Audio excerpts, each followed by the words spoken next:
And a good evening, good afternoon, and a good morning to you, wherever you are joining us from for this, the third CJ Cinema Summit. My name is Patrick von Sahovsky. I am the editor of Celluloid Junkie, and we are bringing you this together with our partners, Film Grail and The Big Picture.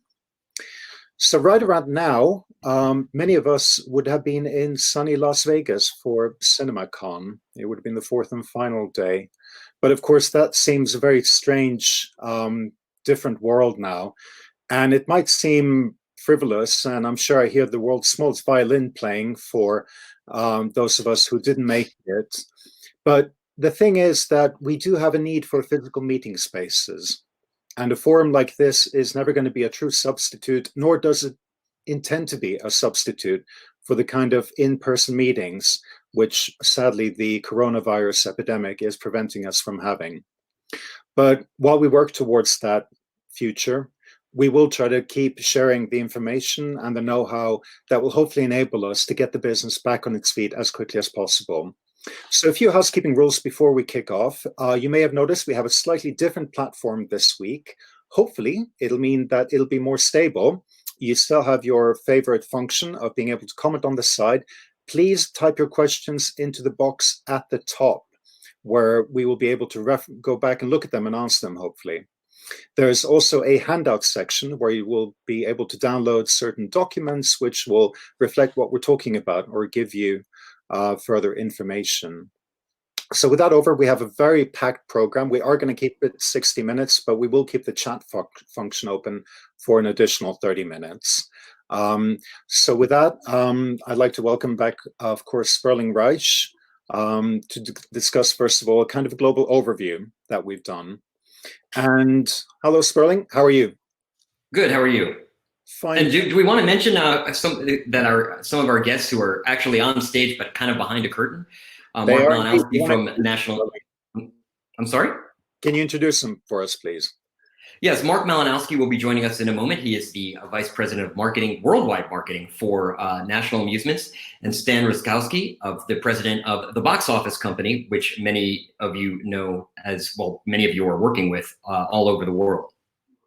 Now, I don't know how you want to handle the rundown, Patrick, so I will turn it back over to you. Yeah, we'll do that. So first of all, looking at the cinema situation, obviously most cinemas around the world are closed. However, a few of them still going in places like Japan, which is the world's third largest market, and Korea, the 10th largest. But even here in Japan, they shut the cinemas, especially in Tokyo over the weekend. And Korea is down to an attendance rate of just 4%. So statistically, there's very little difference between them staying open and being shut. But that's the situation that we find ourselves in. China, as we know, have closed their cinemas. President Xi announced today that it's not a priority to reopen those cinemas anytime soon. However, there are valuable learnings by the preparations that were put in place for those cinema reopenings. And hopefully we will be coming back to them as we discuss how we get close to reopening our cinemas. When is that going to happen is the billion-dollar question. Adam Aron, the CEO of AMC, this week speculated that his cinemas could reopen in mid-June or later. He hedged his bets, but frankly, we don't know. And at this point, probably futile to discuss that. So instead, I'd like to hand over back to Sperling, because the big development, I think, for the week was the announcement by Sony that they are shifting pretty much all of their tentpole titles into the next year. Sperling, what is the significance of this announcement? Well, I mean, ultimately, I think, and I could pull it up and go through it, you had a lot of films that were slated to open in the latter half of the year or even this summer.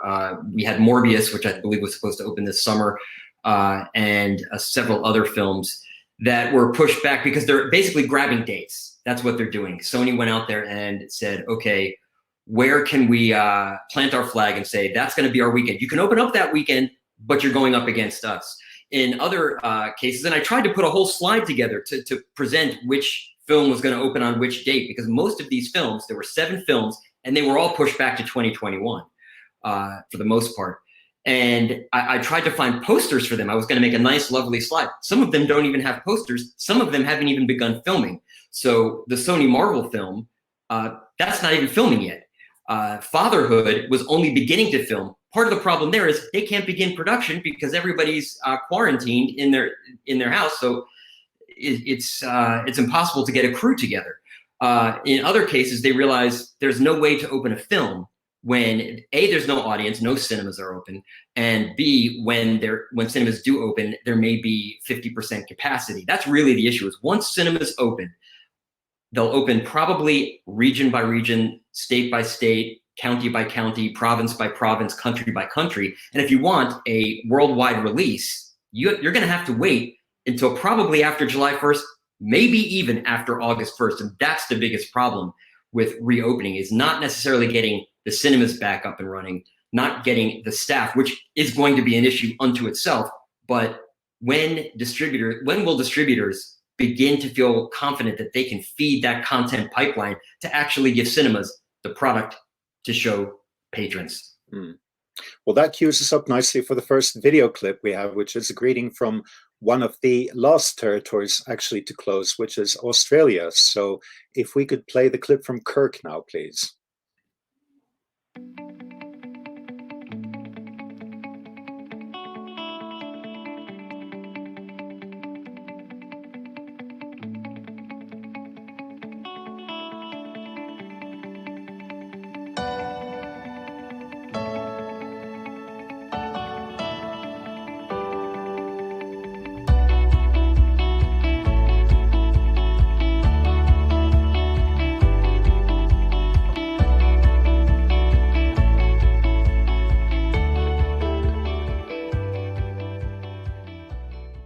Hello everybody, and I'm calling in from Melbourne, Australia, and I'm just calling in for a little word or two just to say hope everybody's well, hope everybody is keeping their spirits up at a time where I think the whole global cinema world needs to unite. And I think the initiatives that are being done through the people like Rob Arthur is fantastic. So Rob, thank you for giving me the opportunity to speak today.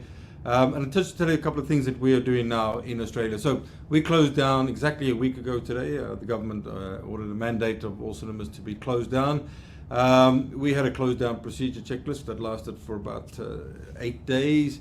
And now we're in what we call, so that would have been our ground zero. Now we're in as a rebuild phase. So we have a project called Project 12, which is 12 weeks from now. What will cinema look like in Australia? Now we do know that people want to go to the cinemas. We know it from the way the film is actually made is the first indication that people want to see the pictures on the big screen. That's our mandate, and that's how we want to see it.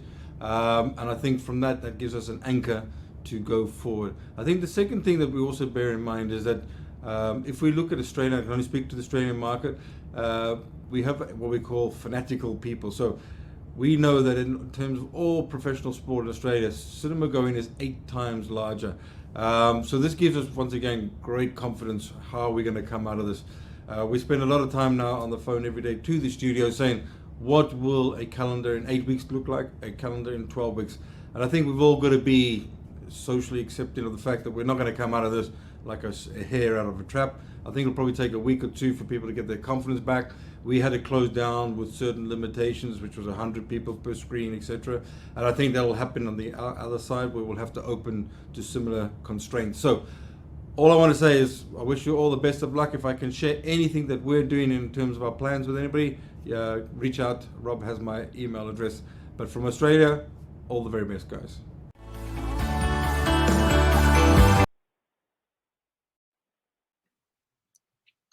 And we're skipping credits. I've been unmuted. That's an interesting point raised by Kirk, which is the issue of consumer confidence, because this week we had several different polls come out asking how likely consumers were to get back into the cinemas. In China, unfortunately, 80% said they would hold off, whereas a US poll, which looked at leisure and retail and sports, found that 49% said that it would probably be some months or maybe even never if they dared to go into a cinema, even if the Center for Disease Control mentioned that. So rebuilding consumer confidence is going to be a big part of that process. Now, the other thing that has happened this week is we have seen a wealth of initiatives from trade bodies in trying to help the industry. We've had the National Association of Theatre Owners, which has launched several funds to help cinema staff in distress. But also we had a very good document that came through from Unique, which gave a comprehensive overview of the European situation, which territories shut down cinemas on what date, when they're expecting them to reopen, but also what public funding initiatives are in place that cinemas and cinema operators could tap into to help offset some of the costs of remaining closed and trying to keep their staff on the books. So this is a topic, again, I'm sure we will return to again and again. If we can, I'd like to play the second clip now, which is from one of the newest cinema markets, but it could also be one of the first markets to reopen, as we will find out shortly. Can we play the clip from a movie, please?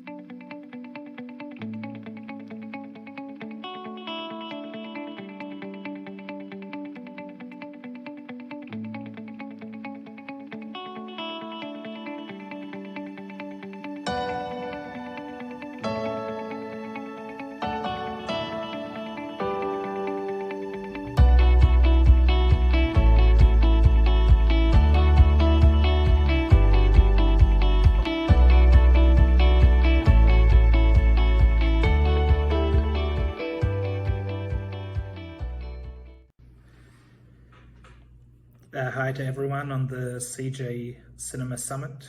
Aidan Quinn here from Movie Cinemas in Saudi Arabia. Firstly, a big thank you to Celluloid Junkie, The Big Picture and Film Grail for putting together this platform. It's amazing at this time to have such a forum to be able to discuss what's happening around the world. In Saudi Arabia, we were forced to close on the 12th of March. Obviously, the government here has been very active in put into place as many preventions as possible to try and reduce the number of infections and spread of COVID-19. For this, we foresee an earlier opening to cinemas than perhaps other territories, which means we're going to have the issue of older content for an extensive period. For this, we are now working through using our social media and databases to do a whole lot of polls based on top 10 films for the last 10 years, top films by genre, etc., and trying to let our guests and our users define what program they want to see once we reopen with older content. In addition, we're looking at different territories where we could bring content which would not typically be released in Saudi Arabia, and this enables us to see what other foreign language films could release in this new market. Obviously, Saudi Arabia only reopened cinemas in 2018, so we have a lot of content which has never been seen on the big screen.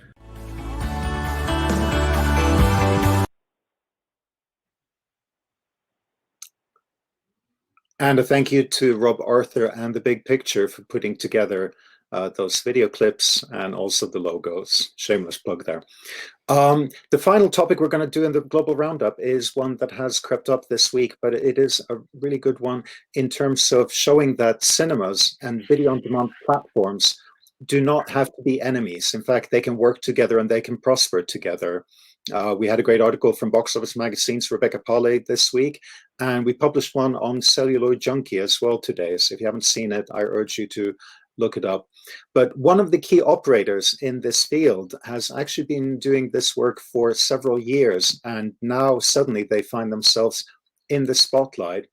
And I want to now play the video clip of somebody I spoke to earlier today, which is Josephine from Latois in France. So if we could cue up that clip, please. Bring in two of our guests, Mark Malinowski, as I'm referring to notes here because Mark, he's the global head of marketing for National Amusements, and they have cinemas in the UK, the US, Latin America, Argentina, and Brazil. And he is in charge of everything from advertising to social media, digital marketing, loyalty programs, PR, you name it. Now, what's interesting about Mark is that he has 25 years of experience working for some of the leading marketing and advertising agencies in North America, if not the world. And he actually also, this is his versatility. he has worked with Ben & Jerry's and helped Ben & Jerry's, Absolute Vodka, and Weight Watchers. So maybe he was creating his own clients there. I don't know. Stan Ruskowski is the president of the Box Office Company, and a lot of people know the Box Office Company. They are a provider of technology and data for cinema operators around the world. And throughout his career, Stan has worked with entertainment companies such as Warner Brothers and Studio Canal. He's helped them establish and enhance their digital presence. You're probably working with him if you're a cinema operator, at least here in North America, you're probably working with him in order to get showtimes to places like Google and Facebook. So with that said, I'm going to, I guess, turn it over to Mark. And the first question would be, not only one, what is National Amusements doing, and or what should exhibitors be doing in this time in terms of reaching out to patrons and customers, if not their employees, or should they not be doing that? That has been the question that has been asked of me when we were putting this panel together. A lot of exhibitors said, yeah, we're not talking to customers. Thanks, Berling. I think a lot of us are diving into the Ben & Jerry's and the Absolute Vodka these days. Hopefully not too much so. But yeah, to answer your question, I think it's key to keep the communication channels open to our customers during this time more than ever. In our key markets, you mentioned in US, UK, Latin America, that's our goal right now. I mean, the first goal was the internal communications and employee communications, which as an integrated leadership team, we have been focused on and are still focused on. The way we're looking at all of this is sort of 4 phases. If you want to look at sort of how to handle, this is situation we're all in. First is the impact. And, I think we're all in this sort of impact stage. Next stage, hopefully, will be regroup, where we really sort of look at the next steps and assess everything and sort of move forward. And then ideally rebound, which we all want for our business and for the industry. And then the new normal, which is going to be the day-to-day work in this sort of new world, because it won't be the same when we do reopen. So the first step right now for us from a customer standpoint is to continue to keep them engaged. But we look at our channels, all of them. We've looked at our email channels through our loyalty programs. We've looked at, we have a membership program in the US, the communication that way. We have a kids loyalty program, all of those channels. We've found new ways to create content and engage those customers. And then through the social channels, we're doing a lot of work in every market and partnering. I've got Rebecca Stein in the U.S. team here that we creatively have come together and came up with a concept, for example, modeled after March Madness, which didn't take place, building that on films and film matchups and using that sort of formula, create an ongoing campaign. So we're heading films by genre, matching them, and then having customers vote in terms of who they want to see make it to the next round in each category. So today we just started our 3rd round. That's been going on so for like over a week and a half now, and it has had the most engagement we have ever had as a campaign. So I think that's really interesting. In the UK, John Dixon, who I think is on listening in, is created a campaign that is modeled after our 32 years in the UK, and focusing on films that were released during each of those 32 years, and then also adding a trivia element to that. So it's about being creative. It's about being creative in a way that is about us, movies, and the love of movies, and also being relevant to what is happening in the world.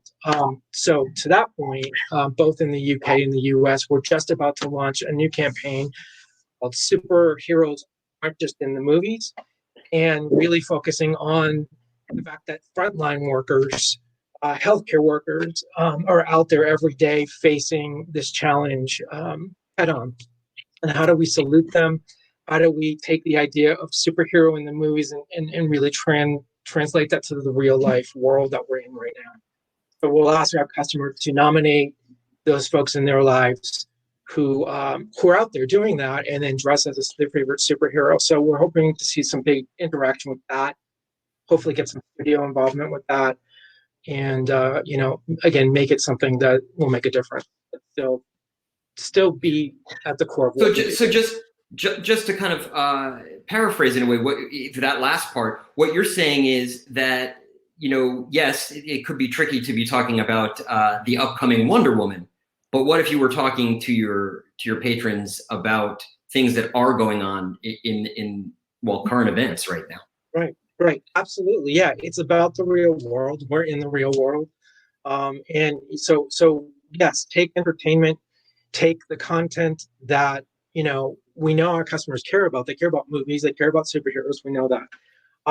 And make it something that's relevant to what's happening now. So it's really put a lot on our teams to really, but it's been actually, from a creative standpoint, a ton of fun. Because we're used to, and we do have certain campaigns that go through our social channels, but we're used to getting a ton of content every single day from the distributors. And yes, we work to curate that and make that as interesting and relevant and unique to us as we possibly can. But in this case, a lot's on us now. So we're really taking it on and taking it on in a way where it's a new opportunity, to really speak, from a Showcase Cinema standpoint, from a UCI Brazil standpoint, but speak, to each market locally.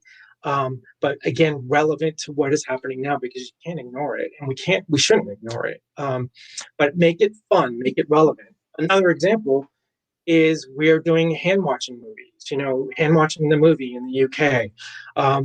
There's a clip of Leonardo DiCaprio from The Aviator that we cut a bit where he's washing his hands. And so again, getting the messages out there in ways that's film focused, but again, helpful and useful. Another great thing, we have these great activity sheets and coloring sheets from all the studios that go back months, so we repurpose those to get those out to our Popcorn Club kids activity parents, so they can have something to do that's film related coloring sheets, while they're home, with their kids. So again, finding creative ways to stay connected, but again, make it meaningful and relevant so it's useful. And I will say, over the last 2.5 weeks, we've had over 100 in 3 markets alone, not including Brazil, 111,000 direct interactions in almost 6 million impressions. So we're really reaching people.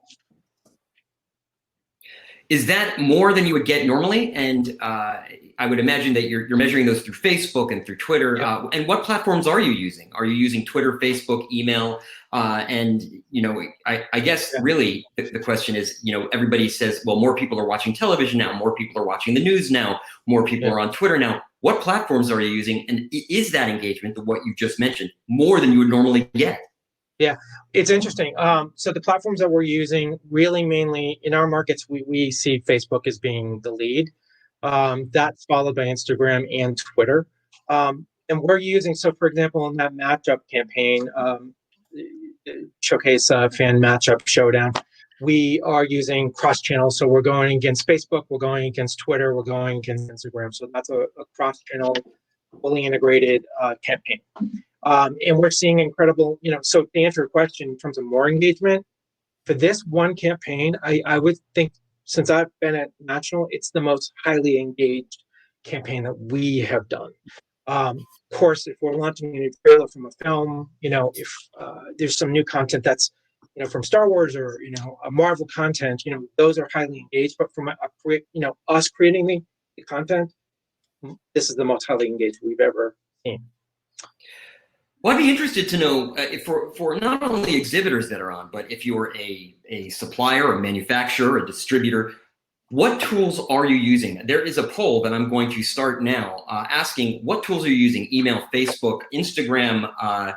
I can't imagine there's a lot of people that are using Snapchat, but I didn't put that in the poll. But there should be a poll over in the chat area. But with that said, let's talk to somebody who might be providing some of those tools. And I'm going to bring Stan in. Stan, you're with the Box Office Company. And so what are you seeing exhibitors ask for? What are you providing? And frankly, what is Box Office providing at this point to its clients, and maybe even to those that aren't clients? Yeah, hi Sperling. Hi Patrick. Thanks for bringing all this together, because I think it's all very useful. Like many of you, we've been very busy in the past 2 weeks. We're getting out of the first phase, which is preparing the hibernation, basically, where we've been very focused on helping most of our exhibitors get clean landing pages. I think that what Mark has done on Showcase's website, you should go see it. I think that there's simple actions that we put in place following Mark's request around that. Very efficient. We've been doing that for many other exhibitors. So it's preparing this new phase in which we're going into, which is hibernation. Communication is really important right now. And I don't know if everyone's aware, but the box office company, my main job is focused on exhibition, but we also have B2C assets. In France, we have Allociné. In Brazil, we have Adoro Cinema, that are the main movie-going destination websites in those countries. We're beating records in audience right now. People are at home, but people are still in love with movies. So your theaters are closed, but people are really still in love with movies. And our goal right now is to be able to allow our clients and our exhibitors to find the right tone and communication with their audiences during this time, for two reasons. Number one is technical, and I think a lot of you didn't hear Film Grail and the interesting information that he was underlining, but he was saying Facebook, Instagram, social media channels, but also and also very significant to the exhibition business is Google. All these platforms operate on algorithms. So technically, it's important to keep on with your SEO policies, your social media threads, because if you stay silent for the next 2 months, you'll be dropping on the algorithms, and that's going to be, it might be pretty painful, and you're going to have to restart and regenerate all your work on that side. So we've been helping exhibitors develop the right editorial work. Go ahead. Sorry. No, I'm sorry. Please, no, go ahead. I was going to ask you exactly what you were just about to. You were answering my question almost as if you. The technology may not be able to actually give us audio or video, but it does. For some reason, you read my mind. Okay, so on the editorial side, we're really developing, for instance, pieces for some of our exhibitors on the SEO side that are very top of mind, general around the entertainment side, but really being sure that when people are Googling right now what to watch at home, it's relevant also for a theater to give their ideas of what you can watch at home. We shouldn't leave only this room to the platforms of the world. I think that there's no one who's more in love with movies than theaters and theater owners. And I'm sure that many of you, just like me, I'm spending a lot of time with my kids right now, going through Christopher Nolan, like tentpole movies from the past. And I think it's a good time also for theaters to encourage legacy and these patrimonial movies that are in our world and talk about them. And it's important for them to be able to get top of mind onto the consumer sides during this period.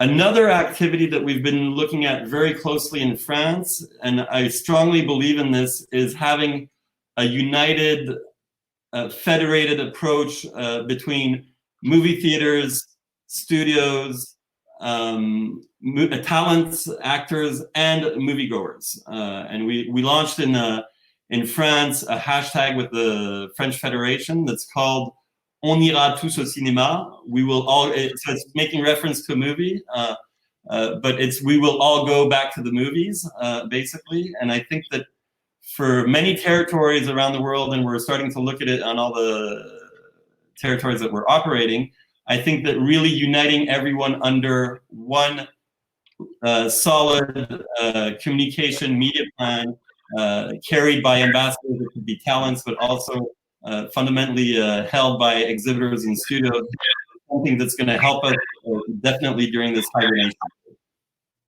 Well, with that said, I'm going to bring Mark back in, and I'm going to, we have a question from, I don't know who this is, but from I, just the letter I. Will there be a comeback worldwide campaign? And if so, how could it work? I guess you have cinemas all over the world, Mark, in literally 3 continents.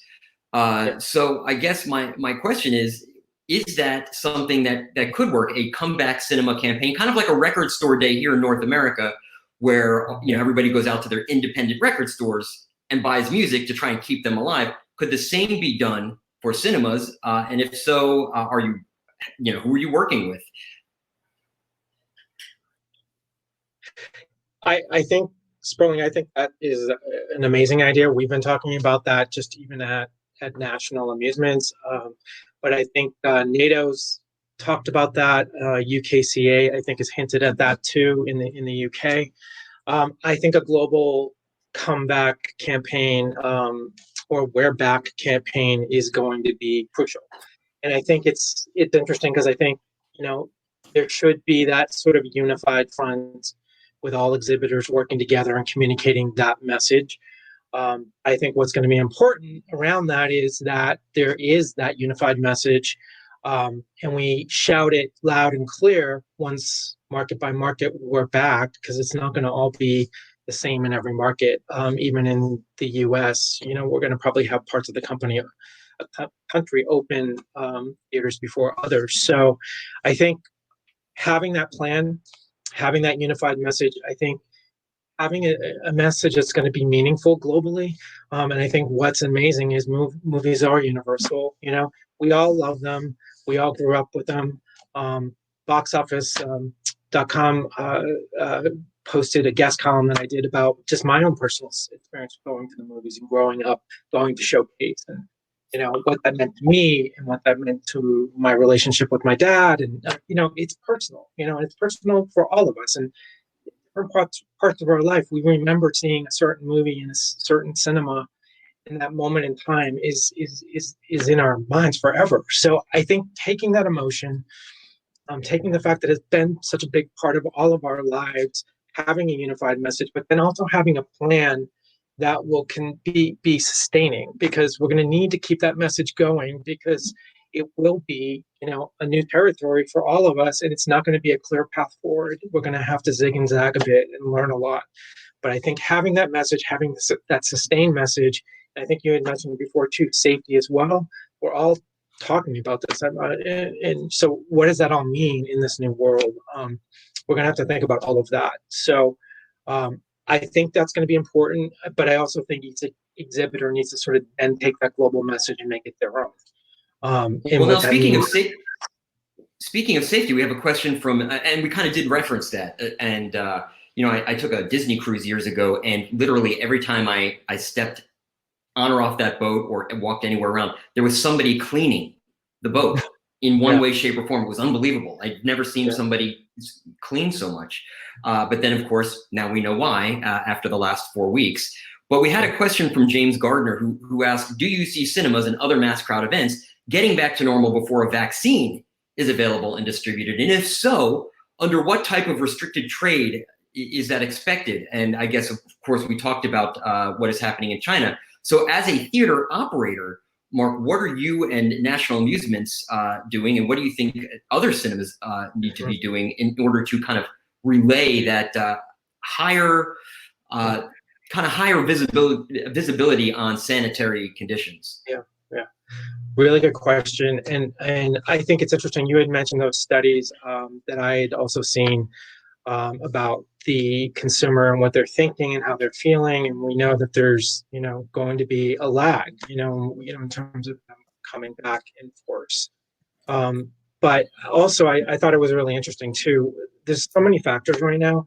And I think what's interesting is Gower Street Analytics has a really unique and interesting predictive model in terms of what the distributor is going to be thinking and how they're going to start to think about, the fact that there's going to be stages, and they're going to be looking at each of these stages and sort of look at in analyzing these stages, and then making it the right time for them to bring the big films back into full release. So I think that's going to dictate a lot.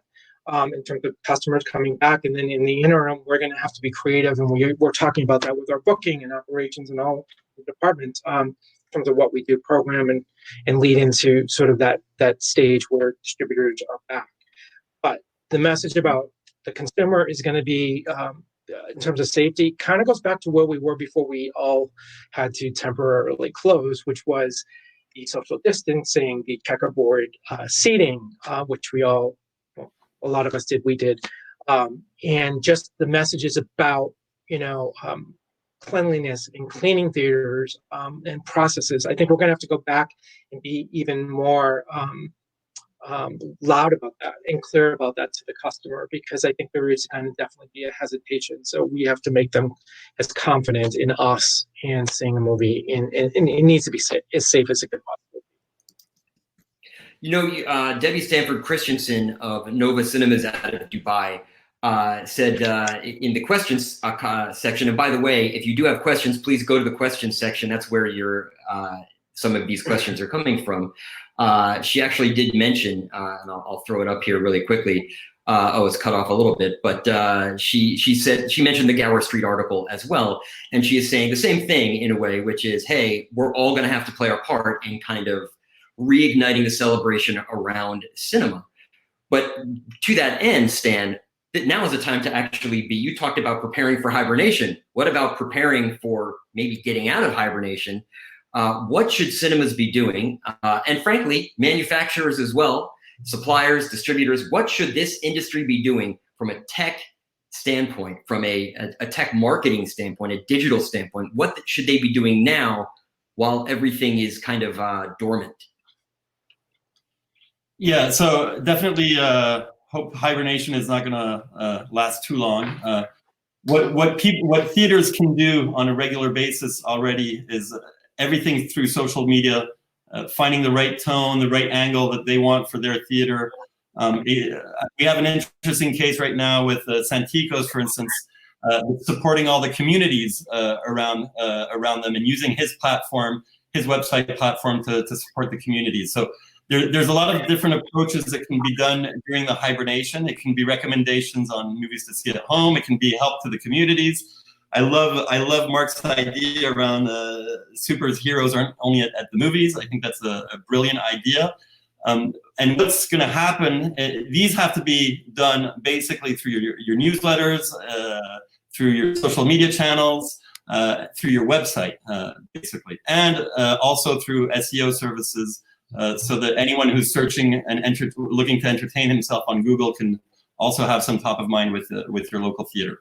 So those are the channels. Hibernation is more about entertaining and talking to your customers during that phase. Once we're going to go to the ramp up, everyone's talking about it. I think that the priority number one is communicating around the safety, because that's going to be the number one concern of our moviegoers. It's the safety. How safe? What are the theaters doing to make the theater a safe environment? And that needs to be communicated. It needs to be relayed through newsletters, through social media, and shared as much as theaters can. Not only safety, I think that one of the biggest challenges that we're going to have is the lineup. How are we going to communicate around the lineup? Mark was underlining it. It's right now, everything has been mostly pushed back. So what is the right tone? And we need to think all about this together. But one of the ideas we have right now in France is, and what we've been seeing in China, is rebringing tentpole titles, obviously, to the cinemas, and re-show in the theaters what people are wanting to see. So we can use, in France, we operate Allociné, which is the #1 movie-going website. Can Allociné do a poll to all the movie fans out there in partnership with studios and start asking the moviegoers what they want to see?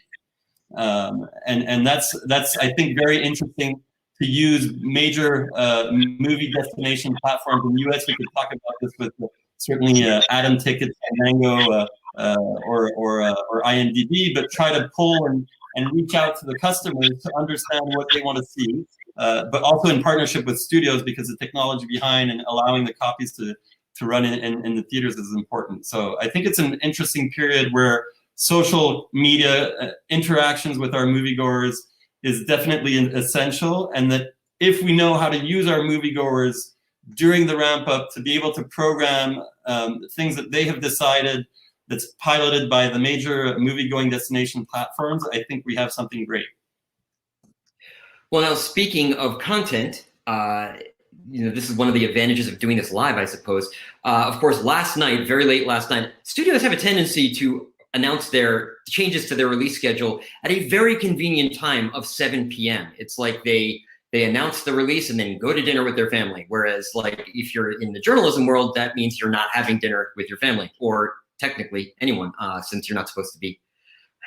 You're supposed to be social distancing. However, last night Universal mentioned that both Sing 2 and Minions Gru, I don't know what the name of that movie is, that's my fault, I should have looked that up, but the Gru movie is now been pushed back. That's likely because of production issues. As well, much like Sony, they are staking a claim to certain dates. Speaking of which, we now have Paramount getting into the mix. SpongeBob, the On the Run, will now, it was previously scheduled for May 22nd, 2020. It is now going to be July 31st, 2020. Wide. A Quiet Place Part 2, remember that was delayed from March of this year to who knows when. Well, it looks like we now have a date for that. It looks like September 4th, 2020, Top Gun, which we're all looking forward to seeing. Top Gun Maverick, which was supposed to open June 24th, 2020. Wide is now Wednesday, December 23rd, 2020. That's actually a good date. The Tomorrow War was previously scheduled for December 25th, 2020 to go wide. It is now on set. And actually, I take back my Quiet Place. That is still on set. That's still to be determined, and I thank Trevor Barker for that. We're also being asked questions about whether there will be copies of the videos. We will cut those into the proper place for the replay. As well, the handouts will be given out at the very end. What I should do, since we're getting long in the tooth on time here, is we have, I'm going to close the poll, and then kind of, believe I can show it. We have 8 votes, and there's close to 400 people here. I think over 400 people in the room.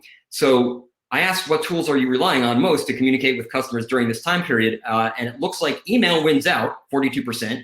Facebook, as Mark mentioned, is a big second. Instagram, which is beating out Twitter. That actually, I suppose, shouldn't shock me, and maybe I'm showing my age because I don't use Instagram as much as I use Twitter. And website, only 8. So I guess, Mark, what is National Amusements doing on its website? I mean, I fear calling up, like, say, Cinemark, which is selling microwave popcorn on their website. What is National Amusements doing with its website, and what should exhibitors be doing with their website? Yeah, well, I think it's interesting with our website, and we work with Stan's company, box office company, on our site. It's an e-commerce site, direct ticketing. Right now, we're not selling tickets, but we're using it again as a place to communicate. So, obviously, when we were pressing pause, we used that as a key platform to communicate that message, along with email and social. So it was really part of all of our sort of grouping of channels, omni-channels. But now it is interesting because we're getting to this place where the impact stage is over. We're kind of regrouping, and what are we going to be doing with the website? So one big thing, and we still have revenue here, is with gift cards. So we have used it along with the other channels to promote a new discounted gift card promotion. And as part of that message, it's been focused on the fact that you can still support your cinema, you can be part of the cinema, and the movies are going to come back, and here's a way to still participate. And it's been interesting. We've seen some good sales there. So there is that sort of idea of a revenue stream with that message and that that side of it. The other thing, though, if we're talking website, is, and since Stan's here too, he can add to this, but it is a time now to look at we always work on our website. We work with it's a weekly process, and we're evolving it and focusing on it, and really taking customer feedback and making it better. But now we're in this sort of stage where we can spend more time with that, and also think about reopen. We are going to reopen, and what are the things we want the website to be like and offer when we do open again? So whether that's new deal functionality or things that you wanted to do with it but haven't, now's the time to focus on that and spend that time and that focus. But and that investment, and beyond the website, any other technology, that and Stan and I are working on a project now that's going to be interesting and tied to something new. So use this time now to sort of reinvent, in a way, the things we've been doing, and re-look at the things we've been doing, because I think that's an opportunity in a way. Yeah, I totally agree, because I mean, we're working with Mark on an interesting project, but in general, it's a hard dilemma, because we're also limited in financial resources. So and that's totally understandable, and definitely a strong impact in this time. But what's for sure is that we're in a period where we're working at a different rhythm. I'm saying that, but in the past 2 weeks I've been working night and day almost. But I think we're going to go into a period of time where we're going to be able to take a little step back and revisit new opportunities on your website, on your communication strategy. What's for sure right now is that one of the rare things that we can all do is communicate. We're stuck in our houses. We can't sell tickets. One of the real focuses that we can concentrate on is communication and what can I do for the rebound. A lot of this can be done online, and most of the communication tools are online and can be managed from your house or through partners like us that can manage it for you during that time. Well, thank you very much, Stan. And as we wrap up, I guess we have a question from somebody named Patrick. I have no idea who that could possibly be. And it was a question about whether you would have polls and about what old they like before new releases. We also have Stas asking, do you think curated independent programming could work? And others like Julia Short saying the exact same thing in regards to independent content being an issue. We have people here. I didn't realize there were people from all over the world coming in. So I guess as we wrap up, and what I'm going to do is the handouts should be available in your handout section. And Patrick, I know Patrick, you're on, so feel free to say something. And by the way, I've just been told that we are going to be placing links to those videos at community.CJCinemaSummit.com. So that's where we kind of answer questions and kind of communicate with everybody in between the different summits here. We're placing links to these videos there, links to the entire video there. So if you have questions in the middle of the week, please do go there, community.CJCinemaSummit.com. That's really long. But we're going to play Karen's video, and she talks about one other way to communicate with customers, and that is through your building itself, through the building. So I guess, Mark, why don't you answer the content question? I'll go back to Patrick, who can introduce Karen, and then we'll play the video. Yeah.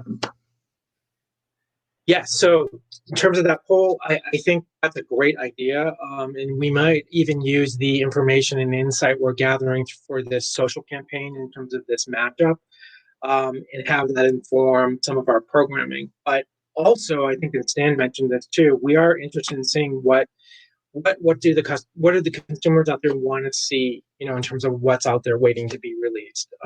So I think twofold. We can look at it as films that we bring back, and then films that they're most excited about seeing, that are poised for release. And just a quick mention about using our actual venues, more to communicate. That is a focus of ours. I think from the inside out, there's a whole new way to look at that, and I think that's going to be one of our challenges and interesting ways to sort of look at revisioning our cinemas. Elaine asks, what about LinkedIn to communicate with clients? Which, yes, I guess you could, but I think we communicate with each other on LinkedIn. I find that we don't really communicate so much with clients or patrons that way. Perhaps we do, I don't know. Now, I'd like to thank both Stan Ruskowski from the Box Office Company and Mark Malinowski from National Amusements. And I'm going to just bring Patrick back in to introduce Karen's video. I'm just mindful of time. I don't mean to cut anybody off. So Patrick, please take it away. Thank you, Sperling, and thank you for all those great insights. And as Sperling said, if you weren't able to watch one of the earlier videos, we will be posting them on our community forum. But with fingers and toes crossed and praying to the technology gods, we've got one last video for you. And this is a bit of a special treat. This was a most read article on Celluloid Junkie last month. And it's about that often overlooked way of cinemas communicating with their patrons through sign language. So please play the video.